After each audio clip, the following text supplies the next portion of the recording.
Carlo অ্যানচেলত্তির পর Real মাদ্রিদের দায়িত্ব নিয়ে বছরটা মিশ্র অভিজ্ঞতায় কাটিয়েছেন শাভি আলোনসো। মৌসুমের শুরুতেই লা লিগার পয়েন্ট টেবিলের শীর্ষস্থান দখলে রাখলেও শেষের দিকে এসে খেই হারায় লস ব্লাঙ্কোস। লিগের শেষ 6 ম্যাচে 2 জয়ে টেবিলের শীর্ষস্থান হারায় শাভির দল। চিরপ্রতিদ্বন্দ্বী বার্সেলোনার সঙ্গে পয়েন্ট ব্যবধান বেড়ে দাঁড়ায় 4।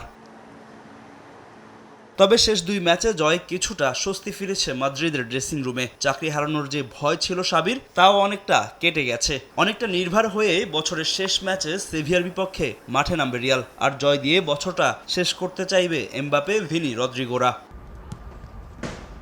দুর্দান্ত ছন্দে আছেন রিয়ালের ফরাসি ফুটবলার কিলিয়ান এমবাপে। এই ম্যাচে এক পঞ্জিকা বর্ষে মাদ্রিদের হয়ে ক্রিস্টিয়ানো রোনালদোর সর্বোচ্চ 59 গোলের রেকর্ডে ভাগ বসানোর সুযোগ পাচ্ছেন 2018 বিশ্বকাপ জয়ী তারকা, যার জন্য তার প্রয়োজন মাত্র 1 গোল।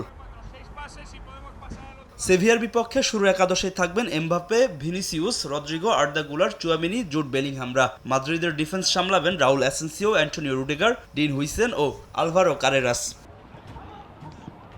তবে পরিসংখ্যান কথা বলছে রিয়ালের পক্ষে। সেভিয়ার বিপক্ষে শেষ 13 ম্যাচে কখনোই হারেনি মাদ্রিদ। তবে ঘরের মাঠে শেষ ম্যাচ হারায় বাড়তি সতর্ক রিয়াল কোচ। প্রতিপক্ষের মাঠ হলেও রিয়ালকে ছেড়ে কথা বলবে না সেভিয়া।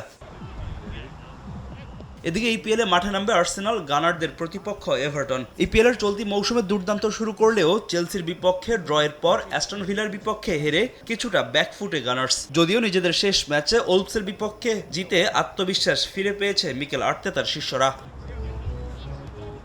ইনজুরির কারণে এই ম্যাচে গ্যাব্রিয়েল মাসকুইরো ও কাই হ্যাভার্টসকে দলে পাচ্ছেন আর্সেনাল বস। গেল মৌসুমে ইপিএলের 2 ম্যাচে এভারটনের বিপক্ষে জয়ের দেখা পায়নি আর্সেনাল, তাই এই ম্যাচ নিয়ে বাড়তি সতর্ক তারা। নিজেদের মাঠে আর্সেনালের চোখে চোখ রেখে লড়াই করতে প্রস্তুত এভারটন।